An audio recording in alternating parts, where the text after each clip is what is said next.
어 근데 여기 앞에 앉아 있고 양복을 오랜만에 입었더니 제가 뭐 유명하지도 않고 그래서 여기 진민성 목사님이 불러줄 때 아니고 양복을 입을 일이 없어요. 근데 오랜만에 양복을 입었더니 뱃살이 접히고 숨이 숨쉬기 거북하고 그렇네요.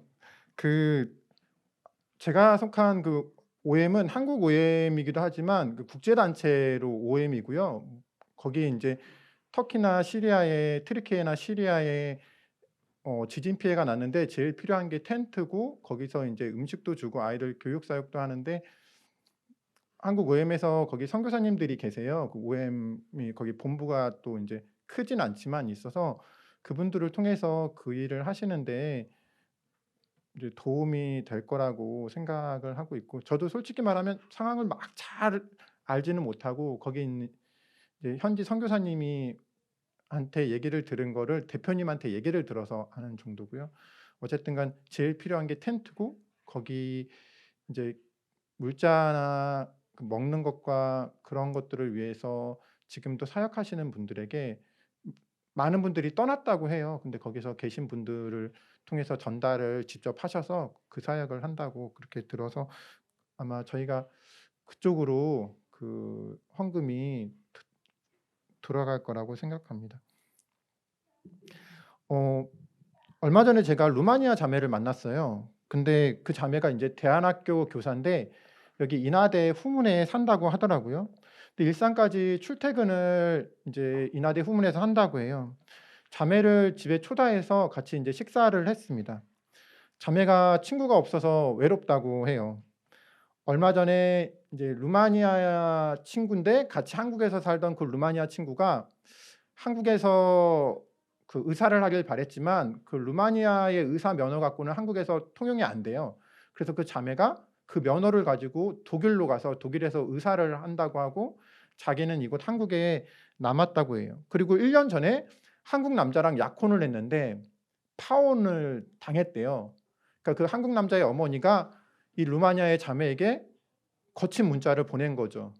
그래서 이 루마니아 자매는 이제 약혼이 됐으니까 결혼까지 갈 줄 알고 루마니아에서 자기 어머니와 자기 동생이 한국에 왔는데 이제 그냥 루마니아로 돌아가신 거고 이 자매는 파혼도 있고 또 자기 친구가 루마니아로 독일로 가서 의사를 한다고 떠났기 때문에 엄청 이제 외롭다고 했습니다. 자매가 한 말 중에 제일 기억에 남는 말은 "한국 친구 사귀기가 힘들다."는 거예요. 그래서 제가 그 자매 얘기를 들으면서 잠비아에 있을 때 저의 모습이 떠올랐어요.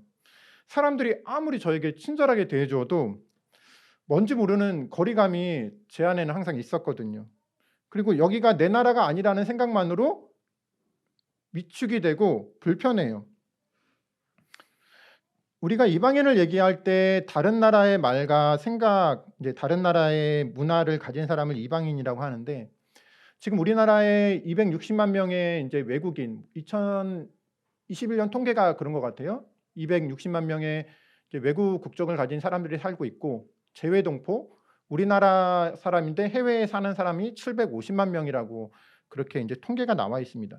인구의 5%가 외국인이면 다문화 사회라고 하는데 우리나라가 이미 인제 다문화 사회로 접근을 한 거죠.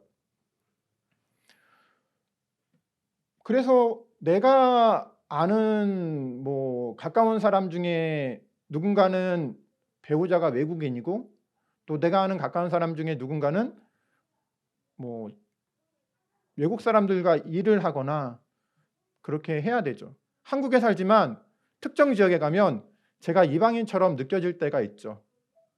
그래서 오늘 말씀은 우리가 지금은 어디서나 이방인이 될 수 있고 또 이방인과 함께 생활하고 살아야 하는데 그들을 어떻게 대해야 하는가, 그들을 어떻게 대해야 하는가 알려줍니다.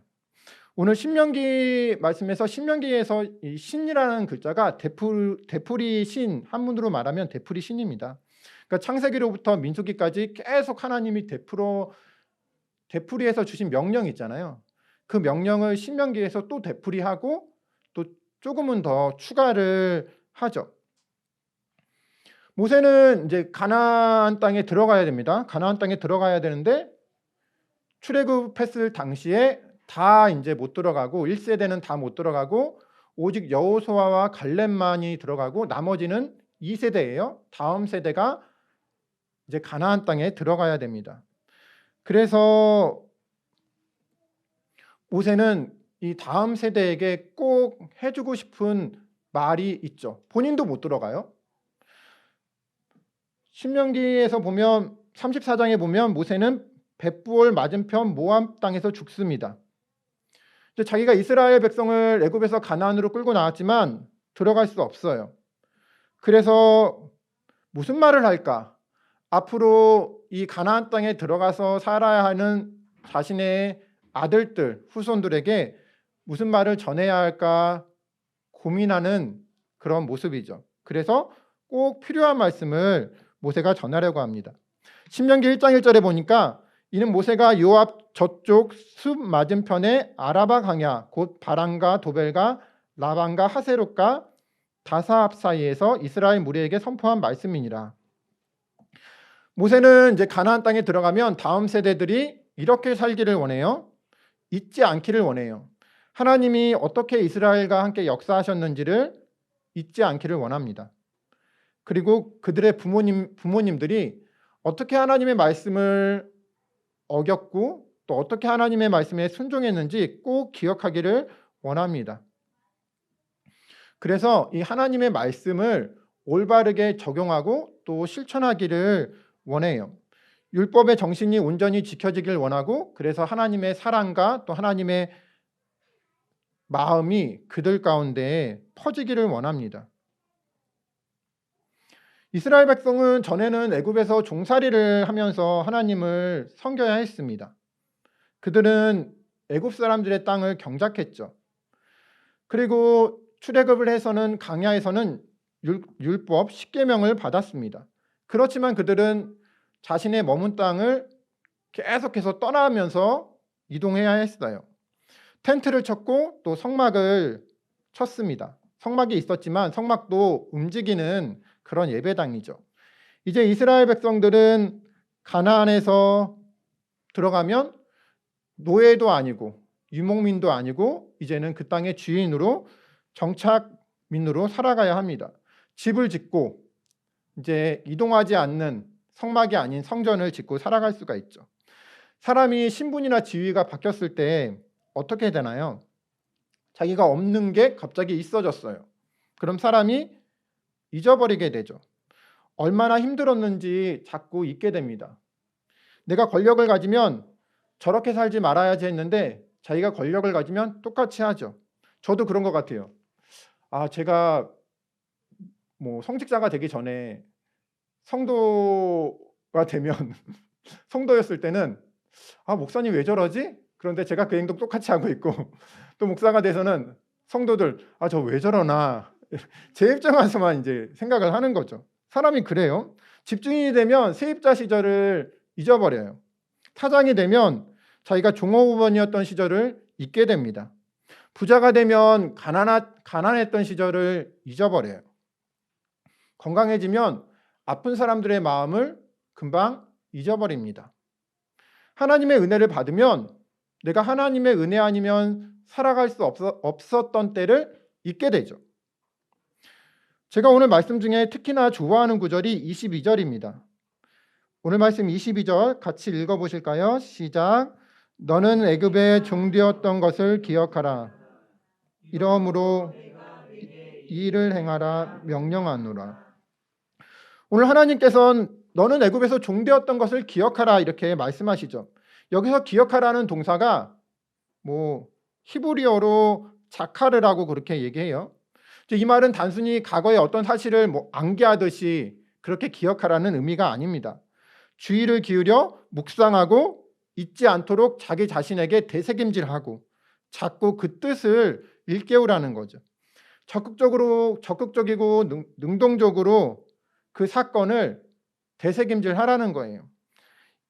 옛 일을 통해서 지금 하나님이 주신 교훈이 무엇인지 의도적으로 의식적으로 기억하라는 명령입니다. 그러니까 선택이 아니라 기억하라는 게 명령인 거예요. 그럼 하나님이 오늘 무엇을 기억하라고 명령하셨을까요?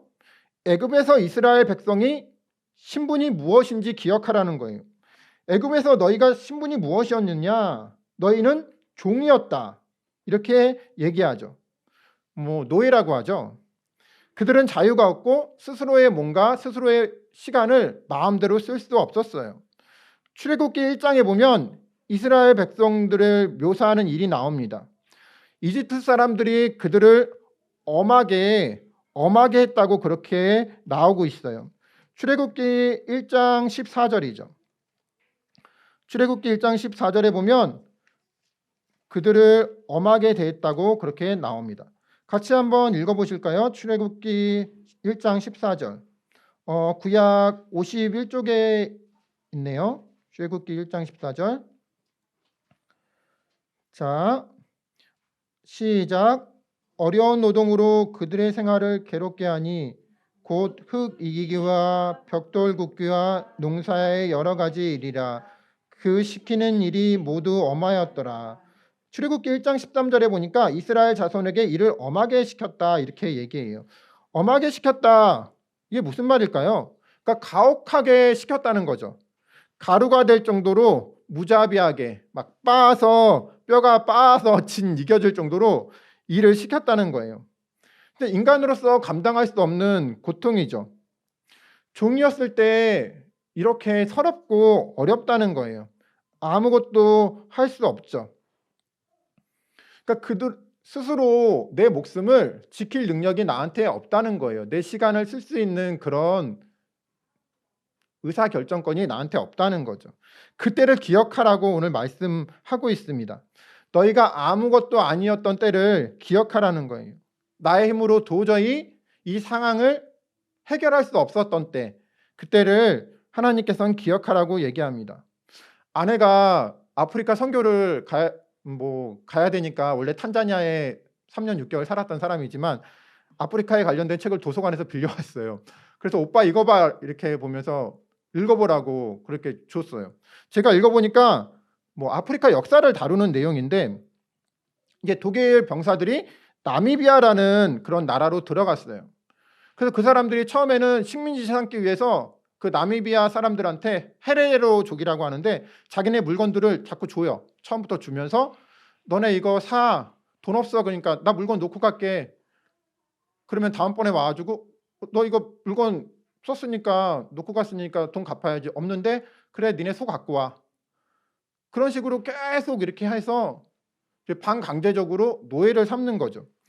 근데 이 헤레로족 추장이 한 번은 독일 병사 100명을 죽이고 이제 그렇게 했는데 독일 병사들이 이제 열이 받은 거죠. 그래가지고 그 사람들을 마을을 다 소탕해요. 소탕하는데 수풀에서 8개월 된 이제 갓난아이를 하나 발견을 합니다. 그래서 독일 병사들이 이렇게 쭉 둘러서가지고 던지면서 놀아요.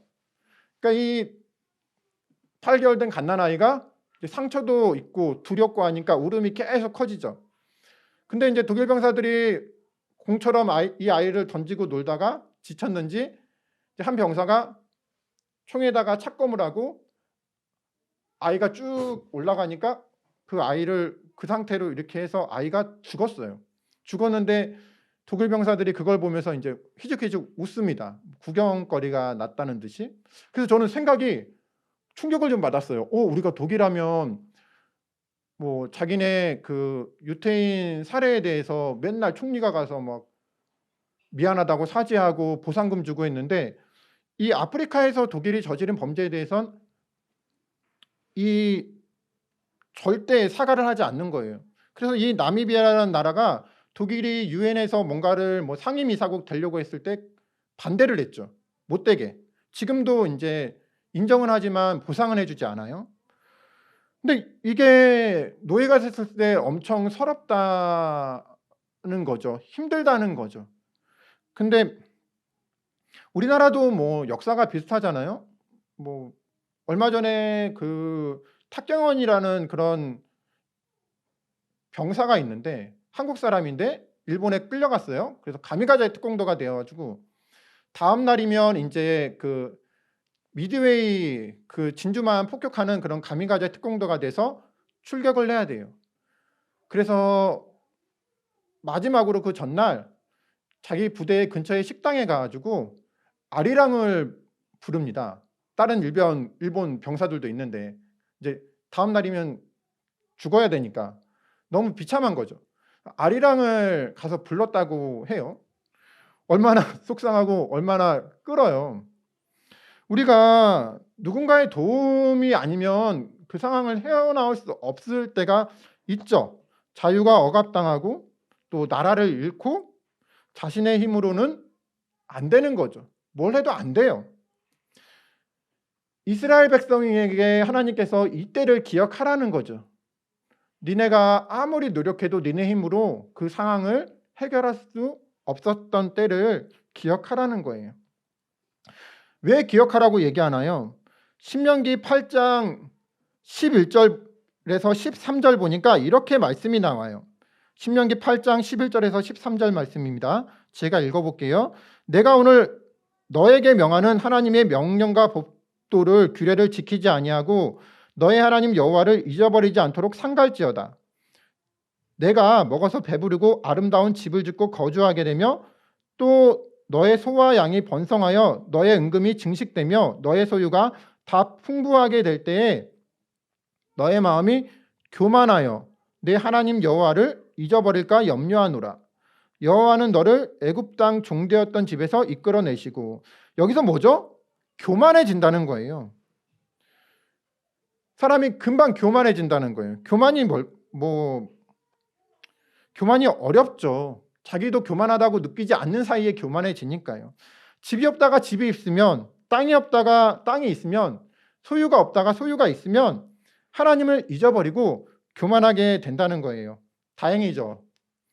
집도 없고 땅도 없고 소유도 없고 다행입니다. 그래도 갖고 싶네요. 힘들었던 시절을 절실하게 하나님만 바라보던 때를 망각해 버린다는 거예요. 교만이 뭐예요? 그 하나님이 있어야 할 자리에 내가 들어가면 교만이라고 하죠. 그러니까 하나님이 없는 거예요. 신명기 8장 16절에 보니까 그러나 내 마음에 이르기를 나의 능력과 나의 손의 힘으로 내가 이 재물을 얻었다 말할 것이라. 그러니까 나의 능력, 나의 힘으로 출애굽했다는 거죠. 그게 좀 말이 안 되는 거죠. 왜냐하면 반석에서 물을 내고 물이 없는 땅에서 살아남아야 됐고 불뱀과 정갈의 위험에서 벗어났어요. 광야에서 이스라엘 백성들의 삶은 이랬죠. 구름이 성막 위에 떠오를 때까지 앞으로 나아갔지만 구름이 떠오르지 않을 때는 1년이고 2년이고 그 자리를 지켰어요. 즉 하나님의 보호하심이 아니면 한 발자국도 앞으로 나아갈 수 없는 삶이었어요. 그런데 지금 여기까지 가나안까지 온 게 다 자신의 능력이라고 그렇게 이스라엘 백성이 말한다는 거죠. 말할 수 있다는 거죠. 자기 힘으로 모든 것을 다 해냈다고 생각했을 때 어떤 일이 일어날까요? 다른 사람에 대한 평가가 냉혹해져요. 저 사람 노력 안 했으니까 가난하지. 뭐야? 나 밤새서 일할 동안 노력 안 했으니까 저렇게 가난한 거지. 저 사람 건강관리 안 했으니까 저렇게 된 거 아니야. 나 일 끝나고도 하루에 1시간씩 헬스장 가서 맨날 건강관리 했는데 안 해?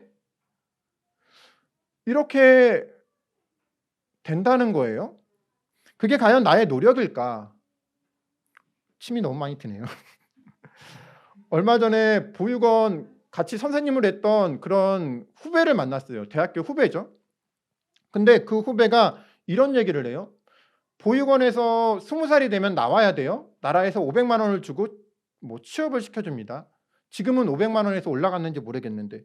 근데 한 보육원의 아이가 이제 20살이 돼서 나와서 진짜 열심히 노력했어요. 열심히 노력해서 직장 다니면서 한성대학교 야간을 4년 동안 6년에 걸쳐서 졸업을 하고 기사 자격증을 3개를 땄어요.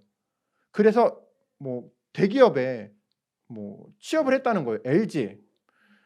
그래서 이제 얘가 또 결혼도 했어요. 이 친구가. 그래서 이제 저랑 같이 선생님을 했던 그 후배가 이 친구가 또 제자니까 이 친구를 불러서 아내도 불러서 또 자녀도 불러서 같이 식사도 하고 교제도 나누고 그랬대요. 근데 이제 다시는 그 친구를 만나기 싫대요.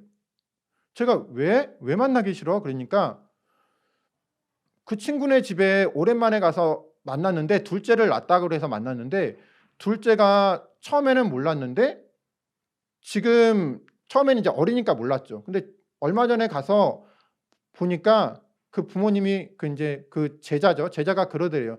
둘째가 정신지체가 있다는 거예요. 그러니까 저한테 이렇게 얘기해요. 오빠, 뭐 그 후배는 저한테 오빠라고 하죠. 오빠, 그렇게 열심히 살고 보육원에서 힘들었는데 왜 걔한테 그런 일이 생기는지 모르겠어요. 그런데 제가 그날 걔한테 좀 전도 좀 해볼까 갔는데 그 얘기 듣고 말이 쏙 돌아갔어요. 어려워요. 아무 말도 못해요. 열심히 살아도 가난할 수 있죠. 열심히 공부해도 시험에 떨어질 수 있어요. 좋은 사람이어도 결혼 못할 수 있어요. 능력이 있어도 자리를 못 잡을 수 있죠. 성경이 무엇이라고 오늘 말하고 싶은가요? 오늘 말씀에 객과 고아와 가부라는 단어가 3번이나 반복됩니다. 이 사람들이 누구예요? 스스로의 힘으로 자신을 보호할 수 없는 사람들이에요. 그래서 누군가의 도움이 필요하죠. 객은 이방인 나그네죠. 고아는 죄송하지만 부모가 없는 그런 사람을 말합니다. 가부는 남편을 잃어버린 사람이에요. 바로 객과 고아와 가부의 이 남의 도움이 아니면 살아갈 수 없는 이 상황이 이집트에 있었을 때 이스라엘 백성들의 모습과 똑같다는 거예요. 그러니까 니네가 애굽에 있었을 때 니네가 이렇게 누군가의 도움이 아니고서는 살아갈 수 없는 존재 아니었냐. 근데 왜 이제는 그 땅에 들어가서 니네가 집이 있고 권력이 있고 힘이 있으면 그 사람들을 잊어버리려고 하느냐. 그들이 한때 너희였다. 이렇게 얘기하는 거죠. 신명기 24장 19절에 내가 밭에서 곡식을 벨 때에 그 한 뭇을 밭에 잊어버렸거든 다시 가서 가져오지 말고 나그네와 고아와 가부를 위하여 남겨두라. 그리하면 내 하나님 여호와께서 내 손으로 하는 모든 일에 복을 내리시리라. 왜요? 객과 고아와 가부는 땅을 소유할 수가 없어요. 그러므로 추수할 때 이 기쁨에 참여할 수가 없죠. 이스라엘 백성이 추수를 자신의 능력으로 한 것이라고 생각하면, 곡식이 자신의 능력 때문에, 자신의 열심 때문에 맺은 것이라고 생각하면 내가 노력해서 한 거니까 나눠줄 이유가 없는 거예요. 근데 이 추수가 나의 능력이 아니라 하나님의 도우심이고 다른 사람들이 나를 도와줘서 한 것이라면 당연히 내게 아니니까 객과 고아와 가부와 나눠야죠. 오늘 하나님의 명령은 사회적 약자를 배려하기 위한 그런 지침입니다. 이스라엘 백성이 하나님의 은혜가 아니면 여기까지 올 수 없었던 거예요. 맞아요. 이스라엘 백성이 열심히 일해서 오늘 곡식이 맺혔어요. 그러면 그들이 가나안에 올 수 있었던 것은 누구의 능력인가요? 홍해가 갈라지고 이집트 군대가 뒤에서 쫓아오는데 홍해가 갈라졌어요. 하나님이 불기둥, 구름 기둥으로 인도해 주셨어요. 이게 누구의 능력이에요? 가나안 땅에 들어왔는데도 가뭄이 계속되면 추수할 수 없죠. 장마가 계속되면 추수할 수 없어요. 그러니까 내가 어떤 결과를 봤을 때는 나의 힘과 능력이 아닌 하나님의 도우심이 또 다른 사람들의 희생이 있었다는 거예요. 그러기에 하나님께서는 추수한 것, 네가 맺은 결실을 너 혼자 가지지 말고 남겨두라. 그렇게 말씀하십니다. 남겨둔다는 것은 나 아닌 타인을 배려하는 행동이고 또 지금 아닌 다음 세대를 생각하는 마음입니다. 룻기 2장 15절에서 16절을 보니까 룻이 이삭을 지우러 일어날 때 보아스가 자기 소년들에게 명령하여 이르되 그에게 곡식 단 사이에서 죽게 하고 책망하지 말며 또 그를 위하여 곡식다발에서 조금씩 뽑아버려서 그에게 죽게 하고 꾸짖지 말라. 여기서 무엇이라고 해요? 곡식을 줍지 않고 남겨뒀을 때 하나님께서 보아스에게 복을 내려주셨어요. 이 일을 통해서 룻과 보아스가 만나죠. 성경에 보면 가난한 자를 불쌍히 여기는 것은 여호와께 꾸어드리는 것이니 그의 선행을 그에게 갚아주시리라. 잠언 19장 17절에서 이렇게 말씀하십니다. 가난한 자를 불쌍히 여겼을 때 하나님께서 갚아주신다는 거예요. 내가 누군가를 위해 무엇을 남겨뒀을 때 하나님께서 나를 위해 일하신다는 거죠. 우리는 객과 가와 가부를 보면서 무슨 생각을 할까요? 그들을 보면서 내가 한때 그들이었음을 알아야 됩니다. 나의 힘으로 아무것도 할 수 없을 때, 반대로 내가 이제 그 사람들처럼 나의 힘으로 현실을 이겨낼 수 없는 상황이 또 올 수 있어요. 내가 애굽에 있을 때는 객과 고와 가부처럼 누군가의 도움으로만 살아갈 수 있었습니다. 내가 한때 당신이고 당신이 한때 나인 거죠. 그러니 남겨두라고 말씀하십니다. 내 노력을 내 것으로 생각하지 말아야 된다는 거예요. 다음 사람에게 물려줘야 될 그럴 몫이 있다는 거죠. 우리는 간혹 잊고 맙니다. 아니, 시험에 합격했으면 걔가 노력한 거 아니야? 아니죠. 태어날 때부터 건강이 좋지 않으면, 만약에 부모님이 안 계셔서 뒷바라지를 못 해주면 할 수가 없는 거죠. 바다가 열리는 게 이스라엘 백성의 노력은 아니잖아요. 홍해가 갈라진 게 이스라엘 백성은 노력은 아니죠.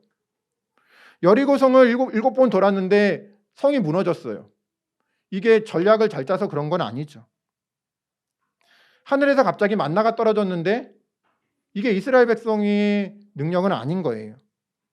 돌에서 물이 나왔는데 그게 그 사람들의 행운만은 아닌 거죠.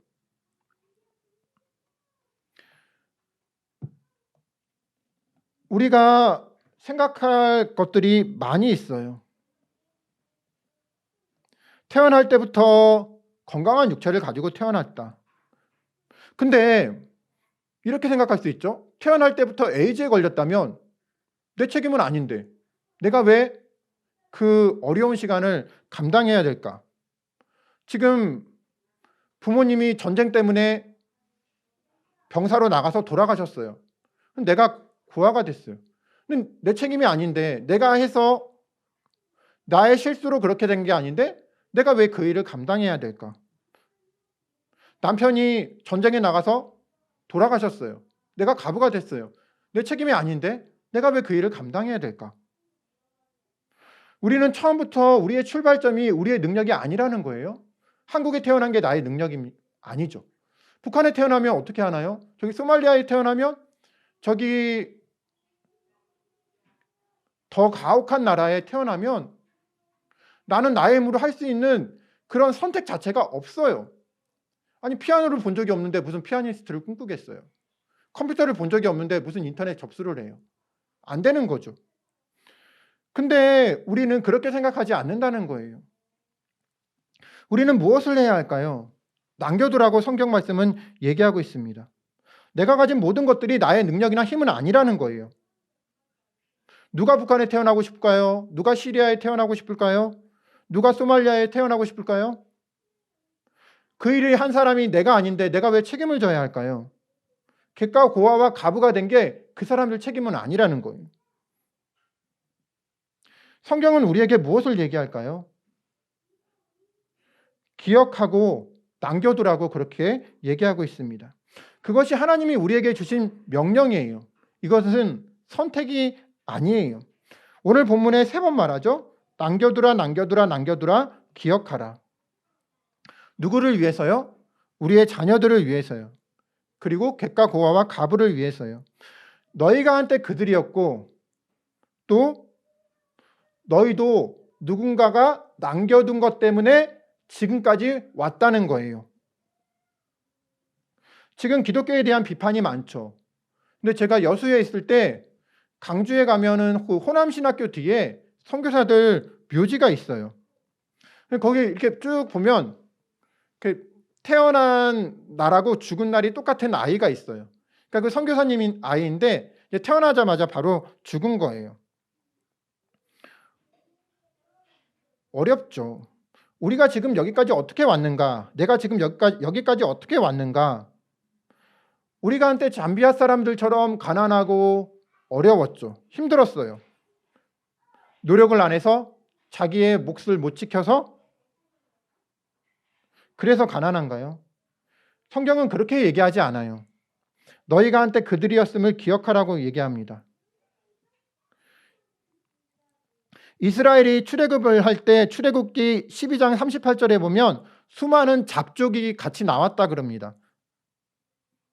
이미 이스라엘에서 함께 이스라엘 백성이 함께 출애굽을 했을 때 그들이 이스라엘 백성만의 공동체는 아니었다는 거예요.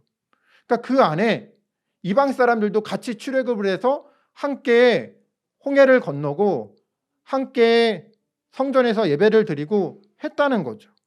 함께 울고 웃었다는 거예요. 같이 운명을 하는 운명 공동체가 되었다고 얘기하고 있어요. 지금 여러분이 가지고 있는 것을, 제가 가지고 있는 것을 무엇이라고 생각하나요? 누군가가 남겨둔 것이죠. 내가 이뤄낸 것은 그것의 지분은 내 것이 아닙니다. 나의 노력이요? 아니죠. 나의 힘으로 헤어나올 수 없는 깊은 물에서 하나님이 어떻게 손을 내밀어 주셨는지, 그게 하나님 맞나? 그러면 다른 사람들이 어떻게 나를 끌어주었는지 기억해야 합니다. 내가 한때 당신이었고 당신이 한때 나이고 저 사람이 미래의 내가 될 수 있고 또는 과거의 나였다는 거예요. 오늘 하나님은 무엇보다 명령하십니다. 남겨두라. 객과 고아와 가부를 위해서 남겨두라. 이 이웃사랑이 내 몸과 같이 내 이웃을 사랑하라는 예수님의 명령입니다. 그리고 원수를 사랑하라는 그런 예수님의 말씀으로 확대돼요. 친구를 위해서 목숨을 버리면 이보다 더 큰 사랑이 없다고 성경에서 얘기하는데 이 사랑을 예수님께서 실천하셨죠.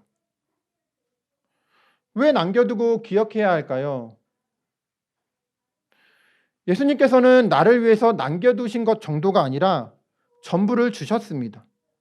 당신의 목숨을 주셨어요. 그 사랑으로 우리는 이미 넉넉해요. 그렇기 때문에 남겨두라고 얘기하고 있습니다. 그러므로 이제부터 너희는 외인도 아니요 나그네도 아니요 오직 성도들과 동일한 시민이요 하나님의 권속이라. 에베소서 2장 18절에서 얘기합니다. 우리는 하나님의 권속이고 동일한 시민이라고 얘기하고 있습니다. 내가 너희를 고아처럼 버려두지 아니하고 너희에게로 다시 오리라. 요한복음 14장 18절에서는 예수님께서 우리를 고아처럼 버려두지 아니하시고 다시 오신다고 얘기하고 있습니다. 우리가 어떻게 살아가야 할까요? 남겨두어야 합니다. 그리고 그것은 처음부터 내 것이 아니었습니다. 다음 세대를 생각해야 돼요. 그리고 우리가 힘들었을 때 어떻게 살았는지 기억해야 합니다. 하나님께서 우리를 어떻게 이끌어 주셨는지, 그리고 내가 가진 모든 것들은 그것은 나의 능력이나 나의 소유는 아니라는 거예요. 하나님은 그것을 통해서 남겨두고 또 기억하고 함께 나누라는 거예요. 삶에서 이 남겨두라는 말씀을 또 우리가 힘들었던 때 아무것도 내 힘으로 할 수 없고 아무런 존재도 아니었을 때를 기억하고 객과 고아와 가부를 위해서 남겨두라는 이 말씀을 삶 가운데 실천하는 그런 귀한 여러분 되셨으면 좋겠습니다.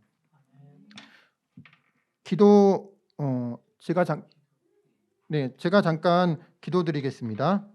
하나님 아버지 감사드립니다. 오늘 하나님께서는 이스라엘 백성이 가나안 땅에 들어갔을 때 객과 고아와 가부를 위해서 남겨두라고 하였습니다. 처음부터 모든 것이 내 것이 아니었고 또 나도 한때 그들처럼 노력하고 발버둥 쳐도 무엇 하나 해결되지 않을 때가 있었습니다.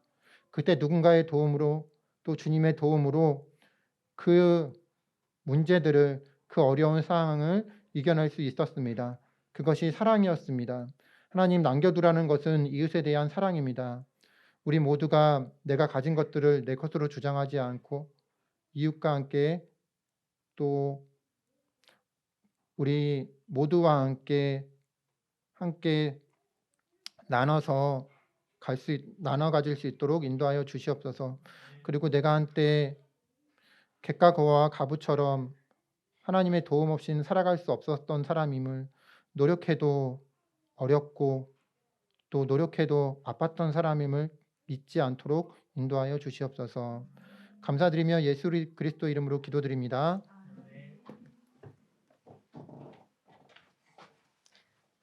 네, 은혜의 말씀 감사드립니다. 우리 다 같이 일어나셔서요. 또 찬양